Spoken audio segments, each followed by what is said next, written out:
لله وكفى وسلام على عباده الذين اصطفى أما بعد فقد قال رسول الله صلى الله تعالى عليه وسلم إنما الناس كالإبل المئة لا تكاد تجد فيها راحلة. فرمایا اللہ کے آخری نبی و رسول صلی اللہ تعالی علیہ وسلم نے کہ آخر زمانے میں لوگوں کی مثال ایسی ہو جائے گی جیسے اونٹ تو 100 ہوں، جیسے اونٹ تو 100 ہوں مگر سواری کے قابل ان میں ایک بھی نہ ہو۔ مطلب یہ ہے کہ زمانے نبوی صلی اللہ علیہ وسلم میں جو خیر القرون تھا، لوگ دین پر مستقیم تھے، سنت کے متبع تھے، حق کے ملتزم تھے، حق سے چمٹے ہوئے تھے، دنیا سے بے رغبت تھے اور دنیا کے زرق برق یعنی اس کے مال و منال اور خدم و حشم پر مغرور نہیں تھے، اور پسندیدہ اعمال اور صفات حمیدہ اخلاق عظیمہ رکھتے تھے۔ اس کی وجہ سے دل میں نورانیت اور باطن میں صفائی تھی۔ مگر آخر زمانے میں لوگوں کے احوال بدل جائیں گے، حتیٰ کہ 100 میں بھی ایک ایسا نہ ملے گا الا ماشاء اللہ۔ فرمایا رسول اللہ صلی اللہ تعالی علیہ وسلم نے کہ لوگوں پر ایک ایسا زمانہ آئے گا کہ اس زمانے کے لوگوں میں ان لوگوں کو اپنے دین پر صبر کرنے والا یعنی ثابت اور مستقیم رہنے والا ایسا ہوگا جیسے مٹھی میں انگارہ لینے والا۔ یعنی آخر زمانے میں فسق اتنا ظاہر ہوگا اور فساق کا اتنا غلبہ ہوگا اور لوگوں کو مددگار اور موافق جو اس کے دین میں اس کی مدد کریں وہ نہیں ملیں گے۔ اس لیے دین پر ثابت اور مستقیم رہنا لوگوں کے لیے دشوار ہو جائے گا۔ اللہ تبارک و تعالی ہم سب کو ہمت استقامت بخشے خلوص کے ساتھ۔ اللہ تبارک و تعالی سے جب ہمارا سچا اور پکا تعلق ہوگا تو اللہ کی طرف سے مدد بھی ہوگی، اور جب ہمارا تعلق کچا ہوگا اور جھوٹا ہوگا تو پھر مدد بھی نہیں ہوگی۔ اللہ تبارک و تعالی کی طرف سے مدد سچے اور پکے لوگوں کے لیے۔ فرمایا رسول اللہ صلی اللہ علیہ وسلم نے کہ جب کسی قوم میں غنیمت کے اندر خیانت پیدا ہو جاتی ہے جو اللہ کا مال ہے، جیسے مال غنیمت ہوا کرتا تھا یا اس زمانے میں زکوٰۃ و صدقات ہے، تو ان کے اندر جو لوگ دیندار کہلاتے ہیں، بظاہر حقیقت تو اللہ جانتا ہے کہ کس کی کیا حقیقت ہے، وہ زکوٰۃ و صدقات کے سلسلے میں اتنے متساہل، اتنے ڈھیلے ڈھالے کہ بس بیان سے باہر بات۔ فرمایا رسول اللہ صلی اللہ علیہ وسلم نے کہ جب کسی قوم میں غنیمت کے اندر خیانت پیدا ہو جاتی ہے تو اللہ تعالیٰ ان کے دلوں میں دشمن کا خوف ڈال دیتا ہے، اور جب کسی قوم میں زنا اور بدکاری پھیل جاتی ہے تو اس میں موت کی کثرت ہوتی ہے، یعنی وبا اور طاعون پھیل جاتا ہے، اور جب کوئی قوم ناپ تول میں کمی کرنے لگتی ہے تو اس کے رزق حلال کو ان سے موقوف کر دیا جاتا ہے یا ان کی روزی کی برکت جاتی رہتی ہے، اور جب کسی قوم میں حکام ناحق فیصلہ کرنے لگتے ہیں، عدل سے کام نہیں لیتے، انصاف سے کام نہیں لیتے، تو پھر نتیجے میں خونریزی پھیلتی ہے، بد امنی پھیلتی ہے، یعنی ایسی چیزیں پیدا ہو جاتی ہیں جو ایک دوسرے کی قتل و قتال کا سبب بن جاتی ہیں، اور جب کوئی قوم وعدہ خلافی کرتی ہے تو اللہ تبارک و تعالیٰ اس پر اس کے دشمن کو مسلط کر دیتا ہے۔ فرمایا اللہ کے آخری نبی و رسول صلی اللہ تعالی علیہ وسلم نے کہ قیامت کی علامات کیا ہوں گی۔ فرمایا کہ جس وقت غنیمتیں دولت ٹھہرا دی جائیں، یعنی اوقاف ہیں، مثال کے طور پر مساجد ہیں، مقابر ہیں، خانقاہیں تھیں، مدارس، اسپتال، شفا خانے، یتیم خانے، اس طرح کی جو چیزیں لوگوں نے اپنی خالص کمائی سے وہ چیزیں بنا کر اور قوم کے حوالے کی کہ یہ اس امانت کی حفاظت کریں گے، آج جو اس کے ذمہ دار ہیں وہ سوائے اس کو بیچ کر کھانے کے اور کوئی دوسرا کام نہیں کر رہے ہیں۔ اور لوگ یہ نہ سمجھیں کہ وہ ذمہ دار نہیں ہے. میں نام نہیں لیتا، ایک بہت باحیثیت آدمی اپنی مسجد میں صاف ستھرے بیٹھے ہوئے تھے، زرق برق معطر. تو والد صاحب رحمۃ اللہ علیہ نے ان سے فرمایا کہ آپ صرف اپنی مسجد کو صاف ستھرا رکھ کر اور شہر کی مرکزی مسجد کو چھوڑ کر کہ ہم سے کیا مطلب؟ فرمایا کہ آگرے والے اس کی جواب دہی سے بچ نہیں سکیں گے. اور یہ بات میں پھر یاد دلا دوں، 12 سال ہو چکے والد صاحب رحمۃ اللہ علیہ کے وصال کو، 12 سال ہو چکے. انہوں نے آخری عید کی نماز میں فرمایا تھا، جب زبان ان کی لڑکھڑا رہی تھی، فرمایا کہ آگرے والے غور سے سن لیں کہ جماعت والے چلہ مانگتے ہیں 40 دن، میں نے آپ کو 40 سال دے دیے. اس کا جواب مجھ کو کیا دینا ہے اور آپ کو کیا دینا ہے، غور کر لیجیے کہ آپ نے مجھ سے کیا دینی نفع اٹھایا، آپ نے مجھ سے کتنا دین سیکھا. والد صاحب مجھ سے برابر فرمایا کرتے تھے کہ آگرے کے مفتی کو 300 مسائل سیکھنے کی ضرورت نہیں ہے،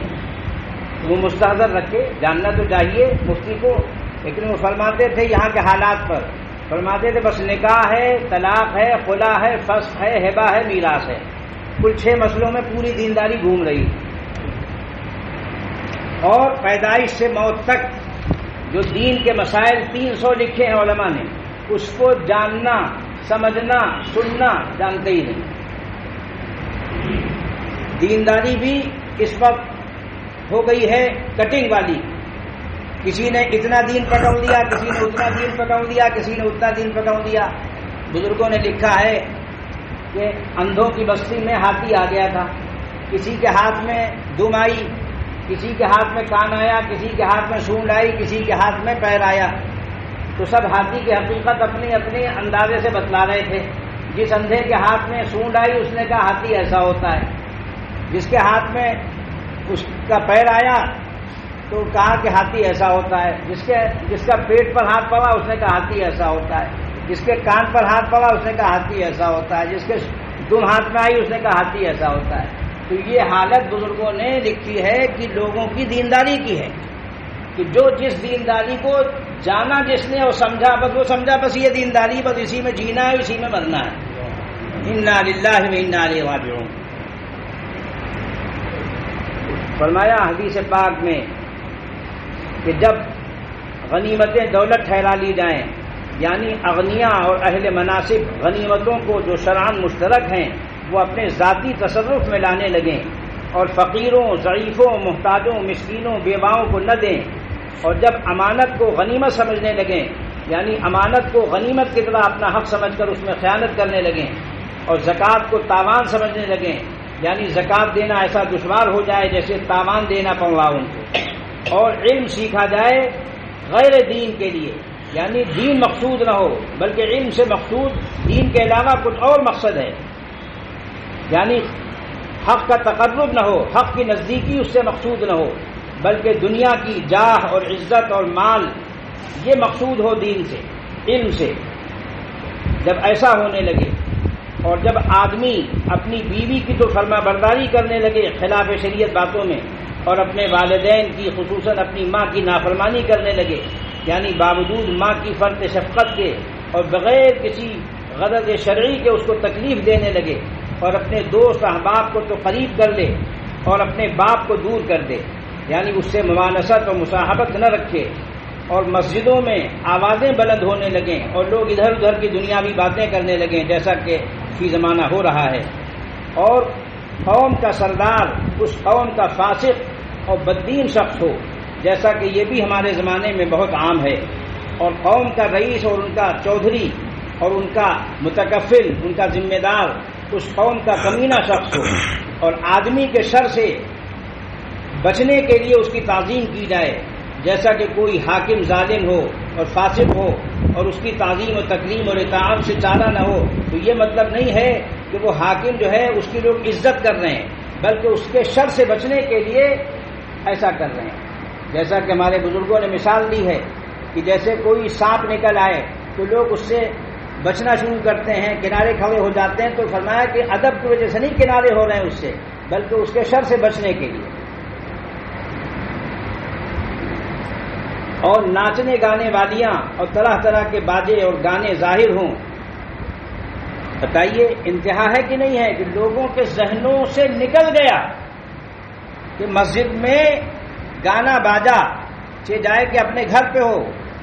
وہاں حرام ہے تو اللہ کے گھر میں کیسے حلال ہو جائے. لیکن لوگ گیت اور سنگیت کو برا ہی نہیں سمجھ رہے, کہہ رہے ہیں اس میں حرج کیا ہوتی تھا. بتائیے آپ پہ پتھر پڑے. شرابیں پی جانے لگیں اور اس امت کے پچھلے لوگ اگلوں پر لعنت کریں, جیسا کہ رافضیوں کا طریقہ ہے کہ وہ حضرات صحابہ کرام رضوان اللہ تعالی علیہم اجمعین کو برا کہتے ہیں. جب یہ سب باتیں پر مجبور ہوئی ہونے لگیں تو اس وقت فرمایا گیا حدیث شریف میں کہ ان چیزوں کا انتظار کرو, سرخ ہوا کا, سرخ آندھیوں کا اور زلزلوں کا اور زمین میں دھسا دیے جانے کا اور پتھر برسنے کا اور صورت مست ہو جانے کا, بدل جانے کا, اور قیامت کے قریب اور بہت سی نشانیاں ہیں جو اسی طرح پے در پے یعنی یکے بعد دیگرے آنا شروع ہوں گی. جس طرح موتیوں کے دانے جب لڑی ٹوٹ جاتی ہے تو یکے بعد دیگرے گرنے لگتے ہیں. اللہ تبارک و تعالی ایسے زمانے میں فرمایا گیا ہے کہ من تمسک بسنتی عند فساد امتی فلہ اجر 100 شہید او کما قال علیہ الصلوۃ والسلام, کہ جب میری امت میں بگاڑ اور فساد ہو اور لوگ دین کو چھوڑ رہے ہوں, شریعت کو, سنت کو, اس وقت جو میرے طریقے سے چمٹا رہے گا, حضور اقدس صلی اللہ علیہ وسلم ارشاد فرماتے ہیں کہ جو میرے طریقے سے چمٹا رہے گا اس کو 100 شہیدوں کا اجر ملے گا. حضرت عمران ابن حسین رضی اللہ عنہ روایت کرتے ہیں کہ حضور اقدس صلی اللہ علیہ وسلم نے ایک شخص کو دیکھا جس نے پیتل کا کنواں ہاتھ میں پہن رکھا تھا. حضور اقدس صلی اللہ علیہ وسلم نے اسے دریافت فرمایا کہ کس بات نے اس کے پہننے پر تجھ کو آمادہ کیا ہے؟ اس شخص نے جواب دیا کہ اس نے اسے اس لیے پہن رکھا ہے تاکہ وہ درد سے محفوظ رکھے, تاکہ وہ درد سے محفوظ رکھے. اس سے کسی نے بتا دیا ہوگا کہ اس سے فلاں چیز دور ہو جائے گی. حضور اقدس صلی اللہ علیہ وسلم نے اس سے فرمایا کہ فوراً اسے اتار کر پھینکو, اور فرمایا کہ یہ اس کے لیے فائدہ مند نہیں ہے بلکہ نقصان دہ ہے, اور یہ اس بیماری کو اور زیادہ بڑھا دے گا جس کے لیے اسے پہنا گیا ہے. اس سے بھی بڑھ کر یہ کہ اگر مرنے کے وقت اس نے اسے پہنے رکھا تو وہ آخرت کی فلاح سے بھی محروم ہو جائے گا. بعض مسلمانوں کو ایسی چیزوں کا علم ہی نہیں ہوتا اور وہ لا علمی یا غفلت میں غیر اسلامی کام کر بیٹھتے ہیں. آپ بھی اگر کسی کو دیکھیں کہ وہ کوا پہنے ہوئے ہے تو اسے حضرت صلی اللہ علیہ وسلم کا ارشاد گرامی نہایت محبت اور نرمی سے اصلاح کی نیت سے تنہائی میں سنا دیں. امام شافعی رحمۃ اللہ علیہ سے منقول ہے کہ انہوں نے ایک دعا پڑھی,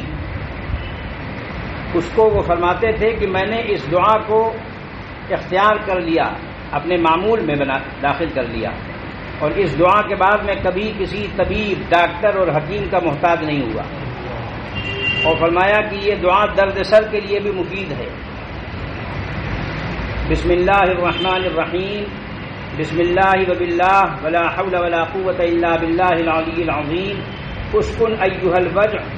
سکنتک بالذی یمسک السماء ان تقع علی الارض الا باذنہ ان اللہ بالناس لرؤوف رحیم. بسم اللہ الرحمن الرحیم, بسم اللہ وباللہ ولا حول ولا قوة الا باللہ العلی العظیم, اسکن ایھا الوجع سکنتک بالذی یمسک السماوات والارض ان تزولا ولئن زالتا ان امسکہما من احد من بعدہ انہ کان حلیما غفورا. اور ایک بات ہمارے بزرگوں نے بہت تاکید سے فرمائی ہے کہ دیکھو خبردار خبردار خبردار, اگر خدا نخواستہ تم نے کسی کا حق دبا رکھا ہے تو اس گناہ کی نحوست کا سایہ برابر تمہارا پیچھا کرتا رہے گا, جسے تم بھوت اور جن اور جادو سمجھتے رہو گے, حالانکہ وہ بھوت نہیں بلکہ تمہارا کرتوت ہے جو تمہارا پیچھا کر رہا ہے. جب تک تم اہل حقوق کو ان کے حقوق ادا نہیں کرو گے اس وقت تک کوئی وظیفہ, کوئی دعا, کوئی دم, کوئی تعویذ کام نہیں دے گا. ہاں اگر لوگوں کا حق ادا کر دیا اور اللہ تبارک و تعالیٰ کا بھی، تو اللہ تبارک و تعالیٰ ان چیزوں کی نحوست سے دور رکھیں گے، تم کو ان چیزوں کی ضرورت ہی نہیں پڑے گی۔ اسی لیے اللہ تبارک و تعالیٰ نے قرآن پاک میں متوکلین کی تعریف فرمائی ہے۔ حدیث شریف میں حضور اقدس صلی اللہ علیہ وسلم نے متوکلین کی تعریف فرمائی ہے کہ جو اللہ پر بھروسہ رکھتے ہیں، بس نفع ہو تو اللہ سے، نقصان ہو تو اللہ سے۔ نفع اور نقصان کا مالک وہ ہے، وہ جس کو چاہتا ہے اس کو نفع کو اجازت دے دیتا ہے کہ اس کو فائدہ پہنچا، نقصان کو اجازت دے دیتا ہے کہ جاؤ اس کو نقصان پہنچا۔ لیکن آج ہم لوگوں کی نظر کس پر ہے کہ صاحب دیکھیے بی جے پی نقصان پہنچا دے گی، دیکھیے صاحب کانگریس جو ہے فائدہ پہنچا دے گی، دیکھیے صاحب بسپا فائدہ پہنچا دے گی، دیکھیے صاحب سپا فائدہ پہنچا دے گی۔ میں نے کہا سب پسپا، کوئی نہیں فائدہ پہنچائے گا، نفع اور نقصان اللہ کے قبضے میں ہے، سب پسپا ہے۔ لیکن یہ عقیدہ ہوتا ہے مومن کا، اگر ایمان ہی خدا نخواستہ غائب ہے، یقین ہی نہیں ہے اس پر، تو آدمی ہر چیز سے ڈرے گا، ہر چیز سے ڈرے گا، ہر چیز سے ڈرے گا، اور نہیں ڈرے گا تو اللہ سے۔ اللہ سے نہ ڈرنے کا نقصان یہ ہوتا ہے کہ وہ سب سے ڈرتا ہے، اور جب وہ اللہ سے ڈرتا ہے تو اللہ کے قبضے میں لوگوں کے دل و دماغ ہیں، موافق کے بھی مخالف کے بھی۔ تو وہ موافق تو موافق ہوتا ہی ہے، مخالف کو بھی حمایت کے لیے کھڑا کر دیتے ہیں۔ جس کے آنکھیں نہ ہوں وہ دیکھ لے، جس کے کان نہ ہوں وہ سن لے۔ اللہ کا نظام ہے، اللہ کا نظام بھی ہے ایک راز، اس راز تک نظر تو کسی کی نہیں گئی۔ قرآن صاحب کا بہت عارفانہ شعر ہے، اللہ کا نظام بھی رومی ہے ایک راز، اس راز تک نظر تو کسی کی نہیں گئی۔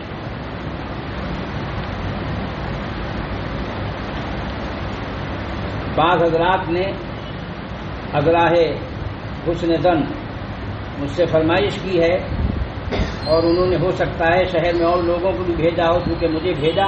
تو میں نے تو اس کو کسی اور کو نہیں بھیجا، لیکن میں نے سوچا کہ یہ آج کل ایسی چیز ہے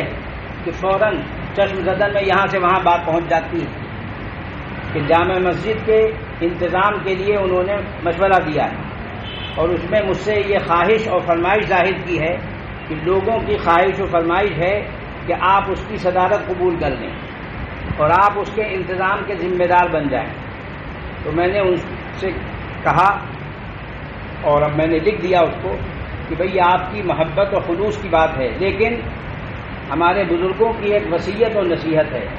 لکل فن رجال، ہر کام کے آدمی جدا ہوتے ہیں، ہر کسیرا بہر کارے ساختہ، ہر آدمی الگ کام کے لیے۔ تو ہمارے بزرگوں نے ہم کو دین سکھایا، تربیت سے اس کی تعلیم دی، اس کے لیے صحبت اور اصلاح کو اس کا طریقہ بتلایا کہ بزرگوں کی صحبت سے، اصلاح سے یہ کام تمہارا ہے، تم کرتے رہنا۔ ہمارے تمام بزرگوں نے، اساتذہ نے جن سے میرا تعلق رہا، ان کی یہی وصیت و نصیحت ہے، اور اپنی لائن کو نہیں چھوڑنا چاہیے، ورنہ ہمارے بزرگوں کا خصوصاً اکابر مظاہر کا ارشاد ہے کہ کوا چلا ہنس کی چال تو اپنی بھی چال بھول گیا۔ میرا کام ہے افتاء، حکم شرعی بتلانا، تو حکم شرعی کب کیا ہے یہ میرا وظیفہ ہے، یہ میرا فریضہ ہے۔ اب آدمی چاہے کہ ہم دوسرے کام شروع کر دیں، تو دنیا کا بھی کوئی کام آپ نے نہیں دیکھا ہوگا کہ کوئی شخص بیک وقت سنار بھی ہو لوہار بھی ہو، دیکھا آپ نے کہیں کہ صاحب یہ سناری کا بھی کام کرتا ہے، لوہاری کا بھی کرتا ہے، دونوں میں تضاد ہے، سنار اور لوہار میں تضاد ہے۔ تو جو آدمی سنار ہے وہ لوہار نہیں ہو سکتا، جو لوہار ہے وہ سنار نہیں ہو سکتا۔ تو دنیا میں تو آپ کام تقسیم کیے ہوئے ہیں کہ صاحب یہ تو ڈاکٹر صاحب ہیں، یہ انجینئر صاحب ہیں، یہ وکیل صاحب ہیں، یہ ماسٹر صاحب ہیں، اور پھر ماسٹر ہیں تو وہ بھی الگ الگ سبجیکٹ کے، یہ نہیں کہ وہ سب کچھ پڑھاتے ہوں، پرچون کی دکان ہو ان کی، وہ ایک مضمون پڑھاتے ہیں۔ لیکن علماء دین کو لوگ چاہتے ہیں کہ یہ پرچون کی دکان رکھ لیں، ان کے ہاں سب کام ان کے ہاں ہوا کرے، تعلیم کا بھی کام یہ کیا کریں، تبلیغ کا بھی کام یہ کیا کریں، دعوت کا بھی کام یہ کیا کریں، تصریف تعلیف کا بھی کام کیا کریں، اور قوم سے لپٹ کر چندہ بھی کیا کریں، اور پھر آ کے مدرسے کی تعمیر بھی کیا کریں، اور پھر لوگوں کی صلواتیں بھی سنا کریں کہ یہ اتنا کھا گئے اتنا پی گئے، تو پھر یہ سب چیزیں جو ہیں بھائی کام تقسیم ہونے چاہیے. اس لیے میں نے ان سے کہا کہ محبت کی بات ہے، لیکن طریقہ یہ ہے ہمارے بزرگوں کا کہ جو کام جس کا ہے وہ کرے. اہل اسلام آگرہ نے 1864 عیسوی میں اہل اسلام کی کمیٹی تھی، اس نے جامع مسجد کو جو 8 سال 1857 سے 1864 تک بند رہی اس کو کھلوایا. اس وقت کے امام و متولی نے، کمشنر اور کلکٹر نے ہی نہیں فقط بلکہ گورنر جنرل نے ان کے سپرد کیا کام کو. لیکن اس کے بعد پھر 5 آدمی منتخب ہوئے، بھئی کوئی صدر ہے، کوئی نائب صدر ہے، کوئی سیکریٹری ہے، کوئی خزانچی ہے، کوئی ممبر و معاون ہے. تو کیا پورے آگرے میں اتنی اہلیت و صلاحیت رکھنے والے بھی لوگ نہیں ہیں کہ جو کام اہل آگرہ کا ہے وہ قاضی صاحب کیوں کریں، مفتی صاحب کیوں کریں، امام صاحب کیوں کریں؟ ان کے پاس کام ہے، بیکار نہیں ہے وہ، ان کے پاس کام ہے پہلے سے. اور یہ کام اہل شہر کی ذمہ داری، ان کا فرض ہے کہ وہ دینی، سب سے پہلے دین ہے، دیندار دیکھیں، تعلیم یافتہ دیکھیں، تربیت یافتہ دیکھیں، قانون اور قاعدے سے واقف ہو، نظم کی صلاحیت رکھتا ہو، منتظم مزاج ہو. اور مختلف برادریاں چونکہ مسلم برادریاں ہیں اور سب حضرت آدم کی اولاد ہیں، حضرت حوا کی اولاد ہیں، حضور صلی اللہ علیہ وسلم کی امت ہیں. اللہ تعالیٰ کا بندہ بن کر اور رسول اللہ صلی اللہ علیہ وسلم کا غلام بن کر اس کام کو کریں تو یہ کام ہو سکتا ہے. کیونکہ قرآن پاک میں فرمایا گیا ہے وَأَمْرُهُمْ شُورَىٰ بَيْنَهُمْ. تو وقت ہو گیا، سکھی دے لیں. اچھا، وَأَمْرُهُمْ شُورَىٰ بَيْنَهُمْ، کہ جو لوگ اپنے پروردگار کی ہر بات مانتے ہیں، نمازیں پڑھتے ہیں اور اس کی راہ میں خرچ کرتے ہیں، تو جو مومنین کی صفات ہیں وہ اوپر بیان ہوئی ہیں، انہی میں سے ایک ان کا طریقہ کیا ہے کہ وہ ان کے تمام معاملات، خصوصاً اہم معاملات، اسی لیے مفسرین نے اہم کی قید لگائی ہے کہ ان کے اہم معاملات، ورنہ پتہ چلا کہ ہر کام میں آدمی مشورہ کر رہا ہے، کھانا کھائے نہ کھائیں، استنجا کریں نہ کریں، تو بھائی یہ تو کوئی کام ہی نہیں ہوگا. تو بھائی مشورے کا بھی ایک درجہ اور ایک حد ہے اس کی. تو مشورہ اہم کام میں، ان کے کام آپس میں مشورے سے طے ہوتے ہیں. تو مشورے سے کام کرنا اللہ تبارک و تعالیٰ کو پسند ہے، کام دین کا ہو یا دنیا کا ہو. نبی اکرم صلی اللہ علیہ وسلم اہم معاملات میں صحابہ کرام رضوان اللہ تعالیٰ علیہم اجمعین سے، خصوصاً فقہائے صحابہ سے مشورہ فرماتے تھے، اور حضرات صحابہ کرام بھی آپس میں مشورہ کرتے تھے. حرب ہو یا صلح ہو، جنگ ہو یا صلح ہو، ہر معاملے میں جو اہم معاملات ہوتے تھے ان کے متعلق وہ مشورہ کرتے تھے. اور دینی مسائل اور احکام کی نسبت بھی اور دنیا کے معاملات میں بھی وہ آپس میں مشورہ کرتے تھے. خلافت راشدہ کی تو بنیاد ہی مشورے پر قائم ہوئی. البتہ مشورے سے جب کوئی امیر خلیفہ مقرر ہو جائے پھر وہ ان کا امام ہے، پھر اس کا اتباع کرنا چاہیے. اس کے لیے فرمایا گیا ہے وَشَاوِرْهُمْ فِي الْأَمْرِ فَإِذَا عَزَمْتَ فَتَوَكَّلْ عَلَى اللَّهِ إِنَّ اللَّهَ يُحِبُّ الْمُتَوَكِّلِينَ. کہ حضرت صلی اللہ علیہ وسلم چونکہ امیر المومنین ہیں، سر فہرست، تو آپ صلی اللہ علیہ وسلم کو فرمایا گیا، اور آپ کے اتباع میں بعد میں آنے والے عمرا بھی اس کے مخاطب ہیں. مفسرین نے لکھا ہے کہ بعد کے عمرا بھی اس کے مخاطب ہیں کہ آپ مومنین سے مشورہ کر لیا کیجئے اہم معاملات میں. اور مشورہ کرنے کے بعد فَإِذَا عَزَمْتَ فَتَوَكَّلْ عَلَى اللَّهِ، جب آپ کی رائے پختہ ہو جائے کسی بھی پہلو پر، پھر اللہ پر بھروسہ کر کے اس کام کو کر دیں. اللہ تعالیٰ متوکلین کو، توکل کرنے والوں کو، اللہ کی ذات پر جو بھروسہ رکھتے ہیں ان کو پسند فرماتے ہیں، محبت کرتے ہیں. ظاہر ہے کہ مشورے کی ضرورت ان کاموں میں ہوتی ہے جو محتم بشان ہوں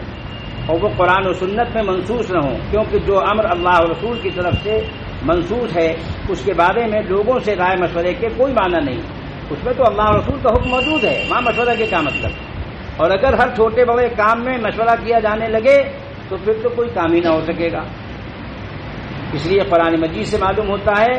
وَأَمْرُهُمْ شُورَىٰ بَيْنَهُمْ اور وَشَاوِرْهُمْ فِي الْأَمْرِ فَإِذَا عَزَمْتَ فَتَوَكَّلْ عَلَى اللَّهِ، یہ حکم خاص طور پر یہ ہدایت امیر المسلمین کو دی گئی ہے۔ اور احادیث نبویہ سے بھی معلوم ہوتا ہے کہ شاوروا الفقہاء العابدین، بعض میں واو کے ساتھ ہے، بعض میں بغیر واو کے ہے۔ فرمایا گیا ہے کہ مشورہ ایسے لوگوں سے لیا جائے جو فقیہ ہوں اور عابد ہوں، یعنی جو دینی حیثیت سے سمجھدار ہوں اور عبادت گزار بھی ہوں، دینی سمجھ بھی رکھتے ہوں اور عابد بھی ہوں، عبادت گزار ہوں، کیونکہ بے وقوف یا بددیانت آدمی کے مشورے سے کام اکثر و بیشتر خراب ہو جاتا ہے۔ اس لیے نہ تو بے وقوف مشیر ہونا چاہیے نہ بددیانت ہونا چاہیے، ورنہ کام خراب رہے گا جو آپ کے سامنے ہے۔ کام جب جہاں خراب ہوا ہے تو یا تو بے وقوفی کی وجہ سے یا بددیانتی کی وجہ سے۔ یہ مفسرین نے دونوں قیدیں لگا دی ہیں۔ شاور الفقہاء العابدین کا مطلب کیا ہے؟ اس لیے میری گزارش یہی ہے کہ مسلمانوں کے اوقاف، خواہ وہ مسجدیں ہیں، مدرسے ہیں، خانقاہیں ہیں جو مقبروں میں تبدیل ہو چکی ہیں، یتیم خانے، مسافر خانے، شفا خانے، ان کے صحیح اور جائز مصارف میں استعمال کے لیے تمام مسلم برادریوں کے دیندار، تعلیم یافتہ، تجربے کار، قانون داں، سیاسی سماجی حضرات کی ایک مجلس شورا ہونی چاہیے، اور یہ امر ملحوظ رکھنا چاہیے کہ اس مجلس میں مسلم برادریوں کے سماجی، سیاسی، قانون داں، تجربے کار، تعلیم یافتہ، دیندار حضرات کے صرف منتخب نمائندے محدود تعداد ہی میں تجویز کیے جانے چاہیے، کیونکہ ہر کس و ناقص کا انتخاب کرنا اور اس سے مشورہ لینا شرعاً اور عقلاً جائز و درست ہی نہیں ہے۔ اس لیے ہمیشہ بات اہل سے ہوتی ہے اور محل میں ہوتی ہے۔ بات نازک ہے مگر کہنا ضروری ہے۔ حضرت عبداللہ بن مسعود رضی اللہ تعالیٰ عنہ سے کسی نے مشورہ کیا تو انہوں نے فرمایا، گھریلو بات تھی اور دین کی بھی بات تھی، تو انہوں نے فرمایا شاوروہن وخالفوہن، اپنی عورتوں سے مشورہ تو کر لیا کرو مگر اس کے خلاف کیا کرو۔ کیوں؟ اس لیے کہ ان کی رائے میں شر ہوتا ہے، تو جب وہ رائے دیں تو سمجھ لو کہ یہ شر معلوم ہو گیا، اب خیر تم کو جو تمہارے دل میں آ رہا ہے اس کو سمجھو۔ یہ بہت اہم بات ہے، بہت نازک بات ہے، اس کو بہت سنبھال کر کرنے کی ضرورت ہوتی ہے۔ آج یہ ہو رہا ہے کہ شادی کارڈوں میں پہلے تو بیگم کا نام لکھا رہتا ہے، پیچھے دمچھلا کی طرح ان کا شوہر کا نام لکھا رہتا ہے، مطلب پیچھے پیچھے یہ جمپر پکڑے چل رہے ہیں۔ تو معاملہ یہ ہے کہ جب شوہر گھر پر شوہر بن کر نہیں رہے گا تو وہ شادی ہو یا پیدائش ہو یا موت ہو یا کوئی اور شادی اور غمی کا موقع ہو، اس میں پھر وہی رہنمائی کریں گی آپ کی، آپ ان کی رہنمائی نہیں کر سکتے۔ اس لیے رہنمائی کرنے کا طریقہ یہ ہے کہ دین سیکھے آدمی اہل سے